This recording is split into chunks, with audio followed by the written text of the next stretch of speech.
Hi student, आपका हार्दिक स्वागत है आपके अपने YouTube channel WiFi maths by Dharmveer sir पर। जैसा कि आपको पता है कि लास्ट वीडियो में हमने एक्सरसाइज 8.1 को कंप्लीट कर लिया था क्लास 10th के लिए। ठीक है, आज शुरू करने जा रहे हैं हम एक्सरसाइज 8.2। तो 8.2 शुरू करने से पहले हमें जानना होगा टेबल के बारे में, क्योंकि कुछ स्पेशल एंगल पर ट्रिग्नोमेट्रिक फंक्शनों की वैल्यू हमें गिवन होती है। तो चलिए हम पहले टेबल को ट्रिक के माध्यम से कैलकुलेट करना सीखते हैं और साथ ही मैं आपको याद करने की ट्रिक भी बताऊंगा। ठीक है, चलिए चलते हैं बोर्ड की तरफ।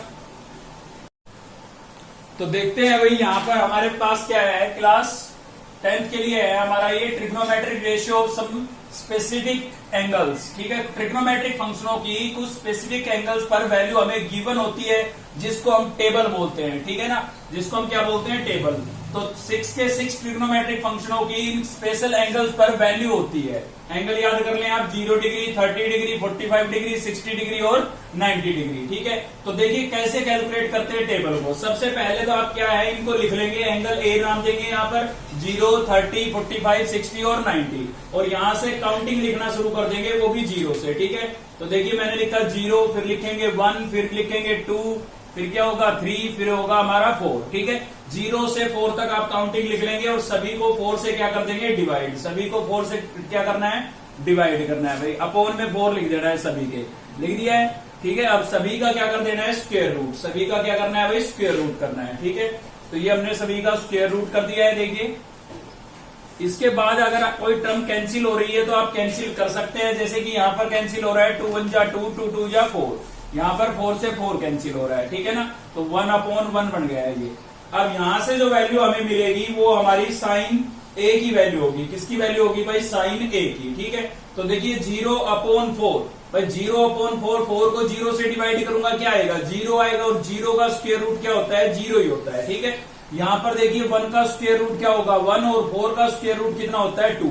तो जिसका परफेक्ट हो स्क्वायर रूट वो निकाल के लिख देना है, जिसका ना हो उस पर रूट ही लगा देना है आपको। ठीक है, तो 1 का स्क्वायर रूट 1 होता है, 4 का कितना होता है, 2। सेम यहाँ पर 1 बचा था, तो 1 का स्क्वायर रूट 1 होता है, 2 का स्क्वायर रूट नहीं होता है परफेक्ट, तो हम क्या लिख देंगे, √2 लिख देंगे भाई। ठीक है, क्या लिख देंगे, √2, क्योंकि 2 का परफेक्ट नहीं होता। सेम यहाँ पर 3 का परफेक्ट नहीं होता, तो क्या लिखेंगे, √3। लेकिन 4 का होता है, 4 का कितना होता है, 2 होता है। ठीक है, यहाँ पर था 1/1। अब 1/1 का मतलब क्या है, 1 ही तो है, और 1 का स्क्वायर रूट कितना होगा, 1 होगा। 1/1 का मतलब क्या है, 1 है। ठीक है ना, तो ये आपके पास साइन ए की वैल्यू आ गई। 0 पर 0 होती है, 30 पर 1/2 होती है, 45 पर 1/√2 होती है, 60 पर √3/2 होती है, और 90 पर कितनी होती है, 1।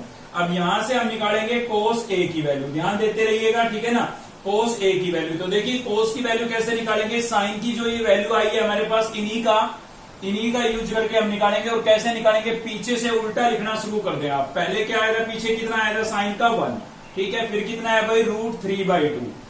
ठीक है, फिर कितना है, 1/√2। पीछे से उल्टा लिखते चल रहे हैं हम। ठीक है ना, फिर कितना है हमारे पास, 1/2, और फिर क्या है भाई, 0। तो ये हमारे पास किसकी वैल्यू आ गई है, कोस की आ गई है। क्लियर है।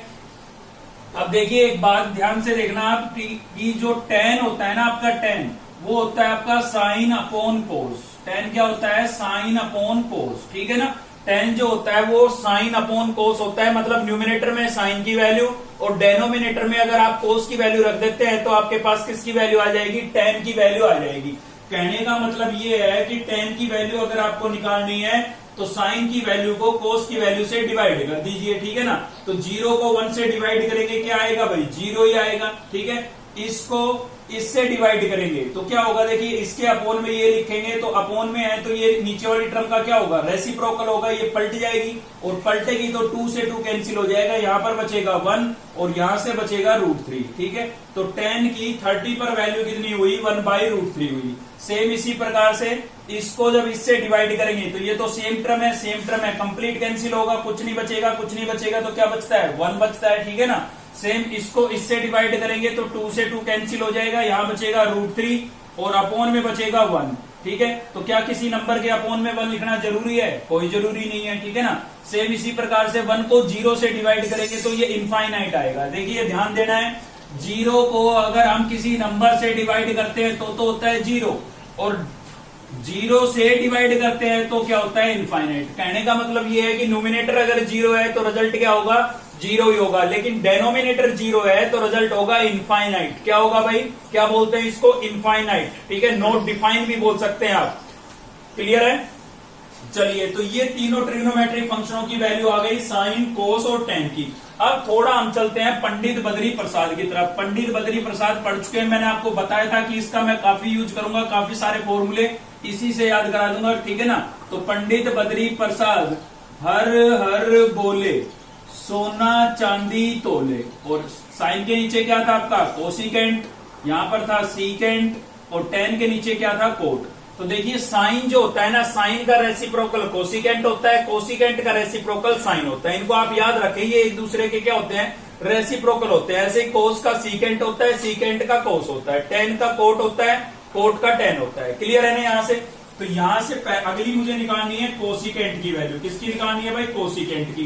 तो इससे हमें पता लग गया कि जो ये कोसिकेंट है ना, ये किसका रेसिप्रोकल होता है, साइन का रेसिप्रोकल होता है। यानी कि मैं साइन की वैल्यू का रेसिप्रोकल कर दूं तो मेरे पास किसकी आ जाएगी, कोसिकेंट की आ जाएगी। ठीक है ना। तो साइन की वैल्यू जो ये आपको दिखाई दे रही है, इन सबका रेसिप्रोकल करके यहां लिख दोगे तो वो कोसिकेंट की वैल्यू हो जाएगी। तो जीरो का रेसिप्रोकल कैसे करेंगे, आप देखिए, जिसके अपोन में कुछ ना हो, हम कितना लेट कर लेते हैं, 1 लेट कर लेते हैं। इस जीरो के अपोन में मैंने 1 लेट कर लिया। अब मैं इसका रेसिप्रोकल करूंगा, उल्टा करूंगा, तो क्या बनेगा, 1/0 बनेगा ना, 1/0 बनेगा। और अभी मैंने आपको बताया कि डेनोमिनेटर अगर जीरो होता है तो रिजल्ट क्या हो जाएगा, इनफाइनाइट हो जाएगा। क्लियर है भाई।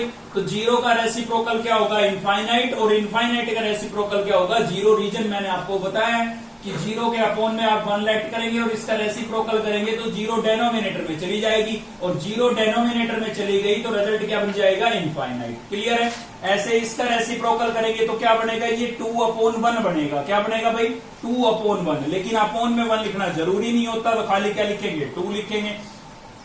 सेम इसी प्रकार से इसका रेसिप्रोकल करेंगे तो क्या बनेगा, √2/1 बनेगा, √2/1। लेकिन अपोन में 1 लिखना कोई जरूरी नहीं होता है। ठीक है ना। सेम इसका रेसिप्रोकल करेंगे तो क्या हो जाएगा, ये 2/√3 हो जाएगा। ठीक है। इसका रेसिप्रोकल करेंगे तो 2/√3, और 1 का रेसिप्रोकल करेंगे तो 1 ही आएगा। क्यों भाई, क्योंकि 1/1 1/1 है, 1/1 का रेसिप्रोकल करेंगे तो 1/1 ही होगा, और 1/1 का मतलब क्या है, 1 है। क्लियर है ना। तो ये किसकी वैल्यू आ गई, कोसिकेंट की। नेक्स्ट लिखेंगे हम सीकेंट की वैल्यू, या सेक बोल सकते हैं आप इसको। ठीक है भाई। तो आप देख सकते हैं यहाँ पर सीकेंट जो है वो किसका रेसिप्रोकल है, कोस का। यानी कि कोस की वैल्यू का अगर हम रेसिप्रोकल कर दे तो किसकी आ जाएगी, सीकेंट की आ जाएगी। तो ये कोस की वैल्यू आपको नजर आ रही होगी, इनका रेसिप्रोकल कर दीजिए, किसकी आ जाएगी, सीकेंट की। ठीक है ना। तो 1 का रेसिप्रोकल क्या होगा, 1 ही होगा, क्योंकि 1 के अपोन में 1 लेट करेंगे, रेसिप्रोकल करेंगे तो भी 1/1 ही आएगा। ऐसे इसका रेसिप्रोकल कर देते हैं तो क्या हो जाएगा भाई, 2/√3 हो जाएगा। सेम इसका रेसिप्रोकल करेंगे तो क्या होगा, √2/1 होगा, लेकिन अपोन में 1 लिखना जरूरी नहीं होता है। सेम इसका रेसिप्रोकल करेंगे तो क्या होगा, 2/1 होगा, लेकिन अपोन में 1 लिखना जरूरी नहीं होता है। और जीरो का रेसिप्रोकल क्या होगा, इनफाइनाइट। ठीक है। सीधा आप ऐसे याद रखें कि जीरो का रेसिप्रोकल क्या होता है, इनफाइनाइट होता है, और इनफाइनाइट का रेसिप्रोकल क्या होता है, जीरो। रीजन मैंने आपको यहाँ पर बता दिया है। ठीक है। नेक्स्ट लेंगे हम क्या, कोट। अब देखिए पंडित बद्री प्रसाद में कोट जो है वो किसके नीचे लिखा हुआ है, 10 के नीचे लिखा हुआ है ना। तो 10 का क्या होगा, रेसिप्रोकल होगा भाई, 10 का क्या होगा, रेसिप्रोकल। ठीक है। तो कोट जो लिखा है ये किसके नीचे लिखा है, 10 के, यानी कि 10 कोट का रेसिप्रोकल है, कोट 10 का। तो कोट की वैल्यू अगर आपको चाहिए तो 10 की वैल्यू का क्या कर दें, रेसिप्रोकल कर दें। तो जीरो का रेसिप्रोकल क्या होगा, अभी बताया था मैंने आपको, इनफाइनाइट होगा। इसका रेसिप्रोकल करेंगे तो क्या होगा, √3/1। अपोन में 1 लिखना जरूरी नहीं होता है। ठीक है। 1 का रेसिप्रोकल क्या होगा भाई, 1 होगा। सेम यहां से √3 का रेसिप्रोकल क्या होगा, अब देखिए √3 के अपोन में कुछ नहीं है, कितना लेट करेंगे, 1। अब इसका रेसिप्रोकल करेंगे तो 1/√3 नहीं हो जाएगा। ठीक है। तो √3 का रेसिप्रोकल क्या हो गया, 1/√3 हो गया। सेम इनफाइनाइट का रेसिप्रोकल अभी बताया था, इनफाइनाइट का रेसिप्रोकल क्या होगा, 0। ठीक है। तो इस तरीके से हमारे पास ये एक टेबल तैयार हो गई है। ये मैंने आपको कैलकुलेट करना बताया है टेबल को। ठीक है। इसको याद करोगे तो बहुत अच्छी बात है। क्यों अच्छी बात है भाई, क्योंकि देखिए एग्जाम में अगर क्वेश्चन आता है 2 या 3 नंबर का क्वेश्चन आता है तो इतना काम करेंगे तो कितना टाइम वेस्ट हो गया हमारा। ठीक है ना। तो कोशिश करें कि 6 के 6 ट्रिग्नोमेट्रिक फंक्शनों की वैल्यू आपको याद हो जाए। याद नहीं होती है तो मैं आपको एक तरीका बताता हूं। क्या तरीका है भाई, आप केवल इन फर्स्ट 3 की याद कर लें, इतना तो आप कर ही सकते हैं। ठीक है ना। फर्स्ट 3 की याद कर लें, साइन, कोस और टेन की याद कर लें। बाकी के तीनों इनके क्या होते हैं, रेसिप्रोकल। माइंड में ही, दिमाग में ही उसका रेसिप्रोकल कर देना। बस इतना याद रखना कि जीरो का इनफाइनाइट होता है और इनफाइनाइट का क्या होता है, जीरो। वैसे मैक्सिमम जो वैल्यू यूज होती है ना, ये वाली यूज होती है, ठीक है। तो ज्यादा ना कर सको तो इतना तो बिल्कुल बिल्कुल करना है भाई। अगर आपने ठान रखा है कि आपने फुल मार्क्स लेने हैं 10th क्लास में मैथ्स के अंदर, तो तीनों के फर्स्ट 3 जरूर याद करना, ठीक है ना, क्योंकि इनका भी यूज हो सकता है, कभी कभी यूज हो जाता है, ठीक है। तो फर्स्ट 3 जरूर याद करना, साइन, कोस और टेन की वैल्यू याद कर लेना। और इतना याद रखना कि साइन का रेसिप्रोकल कोसिकेंट होता है, कोस का सीकेंट होता है और टेन का क्या होता है, कोट। क्लियर है। थोड़ा सा अगर 5 मिनट भी टेबल को दोगे ना तो आराम से याद हो जाएगी। फर्स्ट 3 को याद कर लेना और नेक्स्ट 3 उसका क्या हो जाएगा, रेसिप्रोकल। अब अगली जो हमारी एक्सरसाइज है, एक्सरसाइज 8.2, इस टेबल पर ही डिपेंडेंट है, ठीक है। इसको आप राइट डाउन कर ले, एक नोटबुक में लिख ले, वीडियो को यहाँ पर रोक करके एक नोटबुक में लिख लें, क्योंकि जब मैं क्वेश्चन करवाऊंगा तो आप वैल्यू ताकि उसमें से मैच करा ले, क्योंकि प्रेजेंट में अभी आपको याद तो है नहीं टेबल, जब याद रहेगी तो आप खुद से लिख सकते हो, ठीक है ना। तो इसको नोट कर ले, यहाँ पर वीडियो को रोक लें और नोट कर ले टेबल को, फिर चलते हैं हम एक्सरसाइज पर। तो देखते हैं एक्सरसाइज भाई। क्वेश्चन नंबर फर्स्ट के 5th पार्ट है, पहले ही आपको मैं बता देता हूं, जिसमें से 3 पार्ट में आपको कराऊंगा, 2 पार्ट आपके लिए छोड़ूंगा प्रैक्टिस के लिए, ठीक है। तो क्वेश्चन नंबर फर्स्ट का फर्स्ट पार्ट है हमारा, टेबल आपने नोट कर ली होगी उम्मीद करता हूं। तो हमें क्या गिवन है यहाँ पर, हमें गिवन है भाई साइन 60 कोस 30 प्लस साइन 30 और कोस 60, ठीक है। आपको कुछ नहीं करना है, अगर टेबल आपने याद कर ली है, ठीक है, याद नहीं की है तो कर लेना, ठीक है। नोट तो जरूर कर ली होगी, तो इनकी वैल्यू आप देख करके रिप्लेस कर दीजिए, बस और कुछ नहीं है, ठीक है। तो साइन 60 की जो वैल्यू होती है ना, वो होती है आपकी √3/2, ठीक है भाई। और कोस 30 की वैल्यू भी क्या होती है, √3/2 होती है। कोस 30 की भी क्या होती है, √3/2, ठीक है। तो ऐसे आप याद रख सकते हैं कि जो साइन 60 की वैल्यू है वो कोस 30 की वैल्यू है, ठीक है ना। और ऐसे ही उल्टा है, जो कोस 60 की होगी ना वो साइन 30 की होगी। तो ऐसे कंपेयर करा के आप याद कर सकते हैं। जैसे यहाँ पर देखिए, साइन 30 की वैल्यू क्या होती है, 1/2 होती है, तो कोस की 60 पर भी यही वैल्यू होती है, सेम 1/2। तो ऐसे कंपेयर करा के याद करेंगे ना तो ज्यादा देर नहीं लगेगी, मुश्किल 5 मिनट के अंदर आपको टेबल याद हो चुकी होगी, ठीक है। तो √3 को √3 से मल्टीप्लाई करूंगा तो आएगा √9, और √9 का स्क्वायर रूट कितना होता है, 3 होता है, ठीक है ना। तो ऐसे समझ सकते हैं, या होल स्क्वायर होगा, स्क्वायर से स्क्वायर रूट कैंसिल हो जाएगा, ऐसे समझ सकते हैं। तो 2 2 जा कितना हो गया भाई 4, प्लस ऐसे ही 1 को 1 से मल्टीप्लाई करूंगा 1, और यहाँ पर भी 2 2 जा कितना हो जाएगा 4। अब क्या ले लेते हैं, इसका एलसीएम ले लेते हैं। तो एलसीएम हमारे पास कितना आएगा, 4 आएगा। इसके साथ सोल्व करेंगे, 4 से 4 कैंसिल, कितना बचा, 3 बचा, ठीक है ना। एलसीएम से मल्टीप्लाई कर देते हैं, जिसको सोल्व करते हैं, इसको सोल्व करेंगे तो इसको एलसीएम से मल्टीप्लाई कर देंगे, 4 से मल्टीप्लाई करेंगे, ठीक है ना। तो 4 से 4 कैंसिल, कितना बचेगा, 1 बचेगा। अब 3 + 1 कितना हो गया भाई, 4 हो गया ना। 3 + 1 कितना हो गया, 4, अपॉन में भी कितना है 4, तो 4 से 4 कैंसिल, कितना बचा हमारे पास, 1 बचा, ठीक है। और यही आपका क्या हो जाएगा, आंसर हो जाएगा। तो बहुत इजी है अगर आपको टेबल याद है तो। चलिए देखते हैं, क्वेश्चन नंबर फर्स्ट का ही 3rd पार्ट है, सेकंड आपको करना है। और सेकंड के लिए एक हिंट दे देता हूं, अगर इनका स्क्वायर आ जाता है, इनका स्क्वायर आ जाता है तो जो इनकी वैल्यू होती है ना उसका भी आपको स्क्वायर करना पड़ेगा। मान लीजिए साइन का यहाँ पर स्क्वायर आ जाता तो हमें इस साइन की वैल्यू का भी क्या करना पड़ता, स्क्वायर करना पड़ता, ठीक है ना। सेकंड में एक ट्रिग्नोमेट्रिक फंक्शन का स्क्वायर है, ठीक है। तो उसमें आप थोड़ा ध्यान रखें कि उसका स्क्वायर करना पड़ेगा आपको, ठीक है। चलिए देखते हैं 3rd पार्ट। तो 3rd पार्ट में भी क्या है हमारे पास, सबसे पहले तो हम वैल्यू रिप्लेस करेंगे। तो कोस 45 की वैल्यू क्या होती है, 1/√2 होती है। देखिए याद भी करा रहा हूं साथ साथ, कोस की 45 पर 1/√2 होती है, और साइन की भी 45 पर 1/√2 होती है, ठीक है ना। साइन की भी 45 पर 1/2 और कोस की भी 45 पर 1/√2, ठीक है। और यहाँ पर कैसे था, जो साइन की 30 पर थी वो कोस की 60 पर है, जो कोस की 30 पर थी वो साइन की 60 पर है, ऐसे था, ठीक है। तो अब आ जाते हैं सीकेंट पर। अब मान लीजिए सीकेंट की आपको याद नहीं है तो कोई दिक्कत नहीं है, आप कोस की 30 पर याद करें। तो कोस की 30 पर जो वैल्यू होती थी ना, तो कोस की 30 पर होती थी √3/2। कोस की 30 पर क्या होती थी, √3/2। हमें पता है भाई सीकेंट कोस का रेसिप्रोकल होता है, तो कोस की 30 पर हमने देखी और इसका रेसिप्रोकल कर देते हैं। तो रेसिप्रोकल क्या हो जाएगा, 2/√3 हो जाएगा, ठीक है ना। याद नहीं है तो ऐसे तरीका लगाएं आप। ऐसे ही कोसिकेंट 30, अब कोसिकेंट किसका रेसिप्रोकल होता है, साइन का। तो साइन की 30 पर देख ले आप, साइन की 30 पर होती है 1/2। साइन की 30 पर क्या होती है 1/2। तो कोसिकेंट के लिए इसका रेसिप्रोकल कर देंगे, रेसिप्रोकल करेंगे 2/1 कर देंगे, ठीक है ना। 1 में वैसे कोई लिखना जरूरी नहीं है, मैंने टेबल में खाली 2 लिखवाया था, लेकिन यहाँ पर हमें एलसीएम लेना है इसलिए हमने 1 लेट कर लिया इसके अपोन में, ठीक है। न्यूमिनेटर में आपके पास क्या है भाई 1/√2 है, और डेनोमिनेटर में डबल टर्म है, तो इसका हम क्या ले लेते हैं एलसीएम। देखिए वैल्यू सभी की रिप्लेस कर दी है, लेकिन कंप्लीटली सिंप्लीफाई करना जरूरी होता है, ठीक है। इसीलिए मैंने ये पार्ट लिया क्योंकि इसमें थोड़ा ज्यादा सिंप्लीफाई करना पड़ेगा आपको। तो √3 को 1 से मल्टीप्लाई करूंगा, क्या आएगा √3 आएगा, तो एलसीएम आ गया आपका √3, ठीक है। इसके साथ सोल्व करेंगे तो आप देख सकते हैं √3 से √3 कैंसिल हो जाएगा, क्या बचेगा 2 बचेगा। देखिए कैसे सोल्व करेंगे, जिसको सोल्व कर रहे हैं ना उसको लिखेंगे और इनटू में क्या लिखेंगे एलसीएम, एलसीएम से मल्टीप्लाई कर देते हैं हम, ठीक है ना। तो √3 से √3 कैंसिल, क्या बचा 2 ही तो बचा, ठीक है। इसी प्रकार से आप इसको भी सोल्व करेंगे तो √3 से मल्टीप्लाई करेंगे तो कैंसिल तो होगा नहीं, 2 ये बचेगा और √3 एलसीएम वाला बचेगा, ठीक है ना। ऐसे कर लेंगे, 2/1 था ना, इसको सोल्व करना था, इनटू में क्या लिखेंगे एलसीएम। तो देखिए कुछ कैंसिल हो रहा है, नहीं हो रहा ना, तो अपोन में 1 लिखना जरूरी नहीं है, 2 को √3 से मल्टीप्लाई करूंगा तो √3 आएगा, ठीक है ना।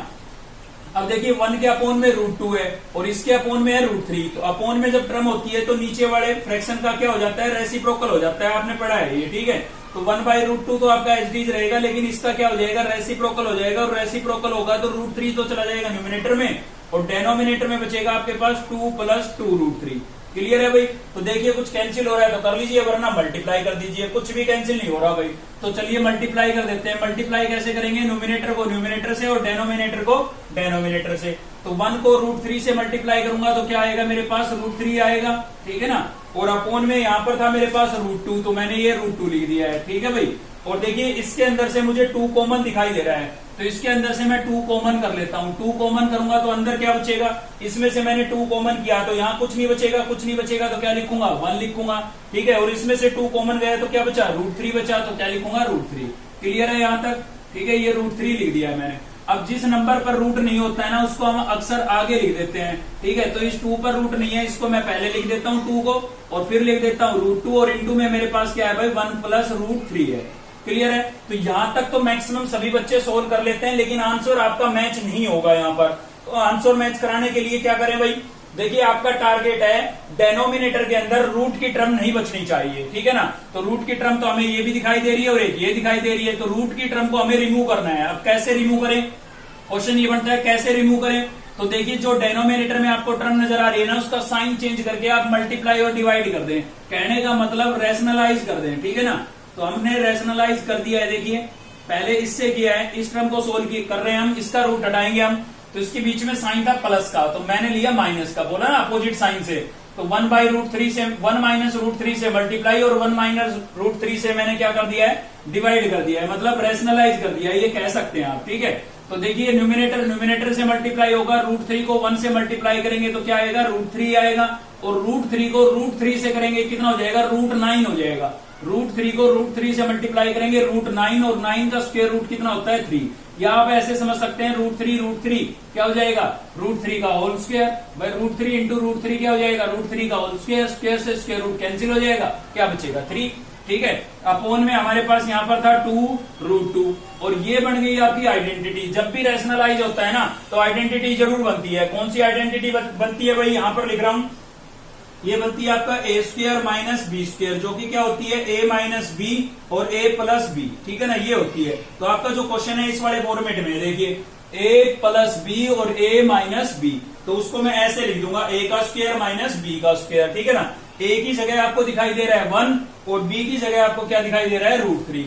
तो 1 का स्क्वायर करूंगा तो क्या आएगा 1 ही आएगा, लेकिन √3 का स्क्वायर करूंगा तो स्क्वायर से स्क्वायर रूट कैंसिल हो जाएगा, क्या बचेगा 3, ठीक है। तो रूट हट गया ना हमारा, हमने ये आइडेंटिटी लगा दी है, ठीक है। a का स्क्वायर यानी कि 1 का स्क्वायर, b का स्क्वायर यानी कि √3 का स्क्वायर। तो √3 का जब हमने स्क्वायर किया तो स्क्वायर से स्क्वायर रूट क्या हो गया कैंसिल हो गया। चलिए और सिंप्लीफाई करते हैं। तो न्यूमिनेटर में बचा है हमारे पास √3 और माइनस में क्या है 3, अपोन में बचा है भाई 2√2, ठीक है। और 1 में से 3 को माइनस करेंगे तो कितना बचेगा -2 बचेगा, क्या बचेगा -2। तो इसको और थोड़ा सिंप्लीफाई करते हैं। यहाँ पर हमारे पास √3 - 3 और इस √2 को -2 को 2 से, देखिए इस पर भी रूट नहीं है, इस पर भी रूट नहीं है, तो विदाउट रूट की टर्म से ही मल्टीप्लाई होती है, रूट की टर्म से ही मल्टीप्लाई होती है। तो 2 को 2 से मल्टीप्लाई करूंगा कितना हो जाएगा 4, प्लस माइनस क्या आएगा, माइनस आएगा, और साथ में क्या था, √2 था, ठीक है ना। अब भी देखिए रूट का 2 बचा हुआ है, क्या बचा हुआ है, रूट का 2 बचा हुआ है, इसको रिमूव करना है मेरे को। तो मैं क्या करूंगा, √2 से मल्टीप्लाई कर दूंगा, √2 से क्या कर दूंगा भाई, डिवाइड, ठीक है ना। √2 से क्या कर दूंगा, मल्टीप्लाई, और √2 से डिवाइड। अब आप कहोगे साइन चेंज नहीं किया, ये प्लस का था माइनस का करना था, ठीक है ना। करना चाहो तो आप कर सकते हो, वरना कोई जरूरी भी नहीं है, क्योंकि यहाँ पर डबल टर्म थी तो साइन चेंज करना जरूरी था, और ये एक सिंगल टर्म है, एक सिंगल टर्म है, दोनों में कुछ फर्क नजर आ रहा होगा आपको, ठीक है ना। तो कोई जरूरी नहीं है यहाँ पर आप साइन चेंज करें, और कर भी देते हैं तो गलत नहीं होगा, सही होगा, क्योंकि वो तो हमें बाद में भी माइनस का साइन चेंज करना है, ठीक है ना। तो चलिए देखते हैं, आगे सिंप्लीफाई करते हैं इसको।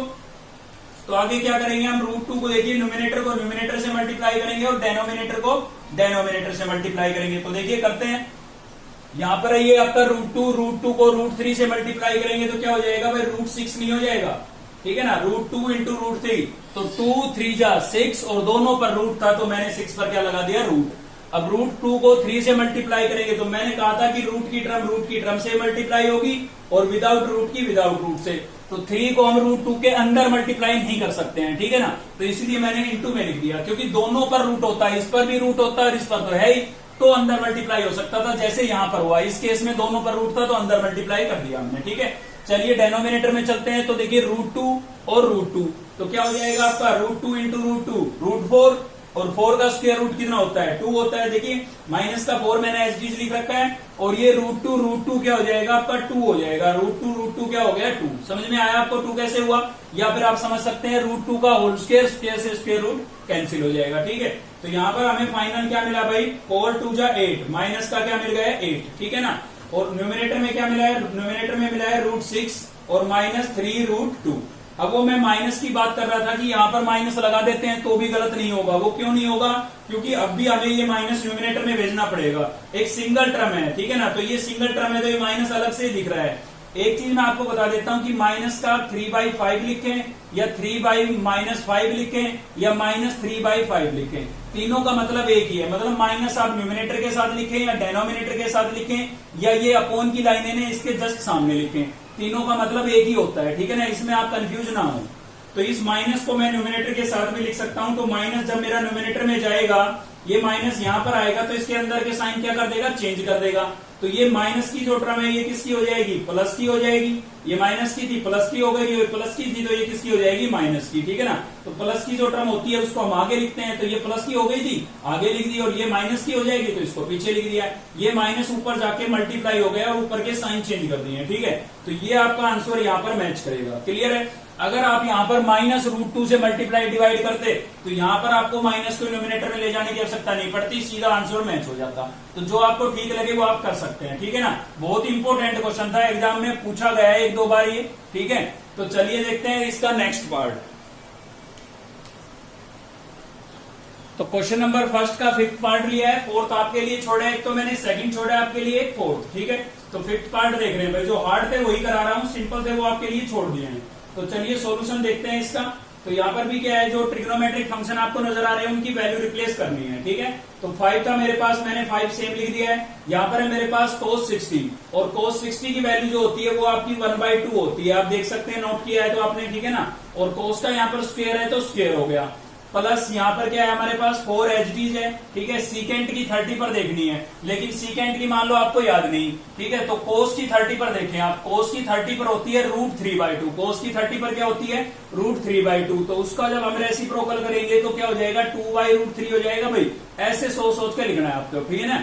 tan की 45 पर और कोट की 45 पर, tan और कोट दोनों की 45 पर 1 होती है, कितनी होती है, 1, ठीक है ना। साथ साथ याद होता चलेगा अगर आप मेरी बात ध्यान से सुन रहे हैं तो ये हो गया है। साइन की 30 पर, साइन की 30 पर वैल्यू होती है 1, प्लस कोस की 30 पर कितनी होती है, कोस की 30 पर होती है भाई √3/2, ठीक है ना। एक दूसरे की अपोजिट वैल्यू होती है। साइन की 30 पर 1/2 होती है तो कोस की 60 पर 1/2 होती है। कोस की 30 पर √3/2 होती है तो साइन की 60 पर √3/2 होती है, ठीक है। और इनका स्क्वायर था तो इसलिए मैंने इनका क्या लगा दिया है, स्क्वायर लगा दिया है। चलिए अभी इसको करेंगे थोड़ा सिंप्लीफाई, ठीक है।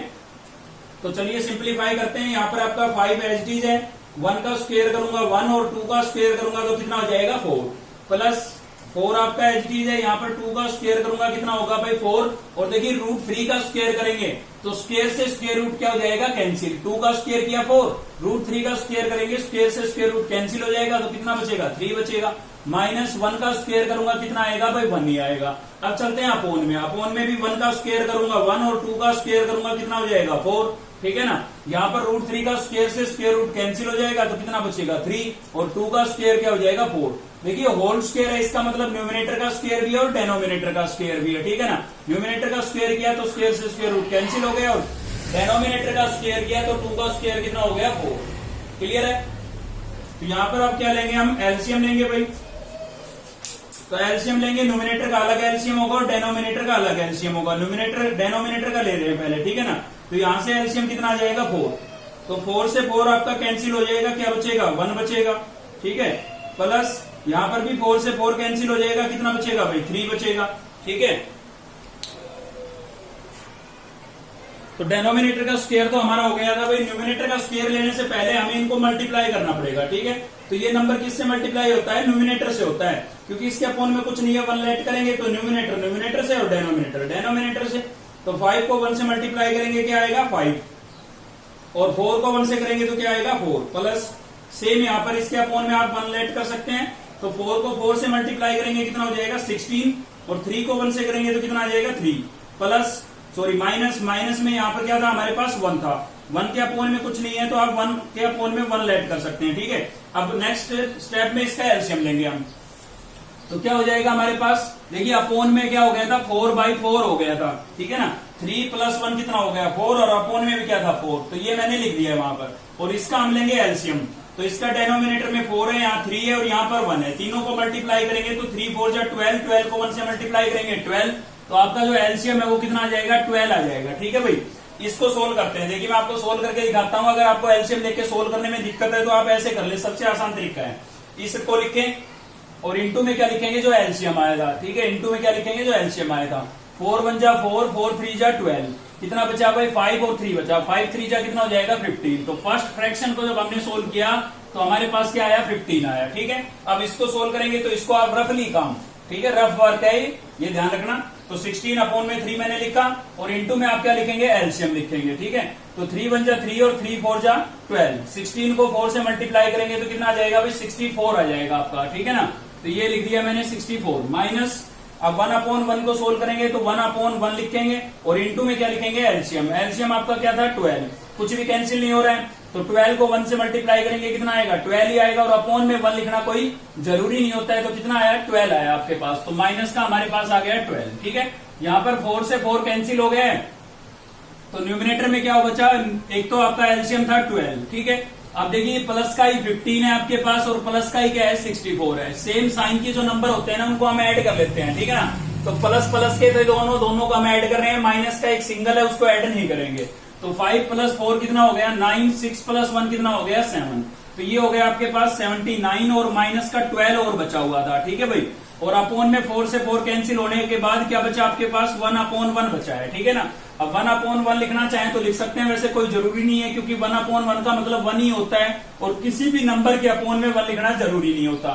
अब हम क्या करेंगे, प्लस का 79 है, इसमें से 12 क्या करेंगे माइनस करेंगे, क्योंकि प्लस माइनस, ये प्लस का है ये माइनस का है, तो प्लस माइनस क्या होता है माइनस होता है, तो माइनस करना पड़ेगा आपको। 9 में से 2 को माइनस करेंगे क्या बचेगा 7, और 7 में से 1 को माइनस करेंगे क्या बचेगा भाई 6, तो 67 बच गया आपके पास, ठीक है ना। क्या बच गया है 67 न्यूमिनेटर में, और इसका एलसीएम था 12, और इसके अपोन में था 1/1, ठीक है। अब चाहें तो इसको ऐसे रेसिप्रोकल करके भी लिख सकते हैं, वरना इसको लिखना कोई जरूरी नहीं है, ठीक है ना। तो 67/12, और इसका जब रेसिप्रोकल होगा तो 1/1 ही होगा, ठीक है। तो 67 को 1 से मल्टीप्लाई करेंगे कितना आएगा 67, और 12 को 1 से मल्टीप्लाई करेंगे तो क्या आ जाएगा भाई 12 आ जाएगा, और ये आपका क्या हो गया आंसर। इसका न्यूमिनेटर डेनोमिनेटर से ग्रेटर है, तो डिवाइड करके आप मिक्स्ड फ्रैक्शन में भी चेंज कर सकते हैं, करना चाहें तो, करना कोई जरूरी नहीं है, ठीक है ना। तो आज की इस वीडियो में केवल हम इतना ही रखेंगे, क्योंकि आपको टेबल याद करनी जरूरी है, तो आप तब तक टेबल याद कर ले जब तक इसका नेक्स्ट पार्ट आए, ठीक है ना। तो नेक्स्ट पार्ट के अंदर हम इस एक्सरसाइज को कंप्लीट कर लेंगे, तो आज की इस वीडियो में केवल इतना ही था। अगर आपको वीडियो अच्छी लगी तो लाइक करें, चैनल को सब्सक्राइब कर लें और बेल आइकन को दबा लें ताकि नेक्स्ट वीडियो का नोटिफिकेशन आपको मिलता रहे। साथ ही बताना चाहूंगा कि क्वेश्चन नंबर फर्स्ट आपका मेरी तरफ से कंप्लीट हो गए हैं। 5 पार्ट थे, ठीक है, 3 मैंने करा दिए, 2 आपको खुद से प्रैक्टिस करने हैं। चलिए मिलते हैं नेक्स्ट वीडियो में। Thank you.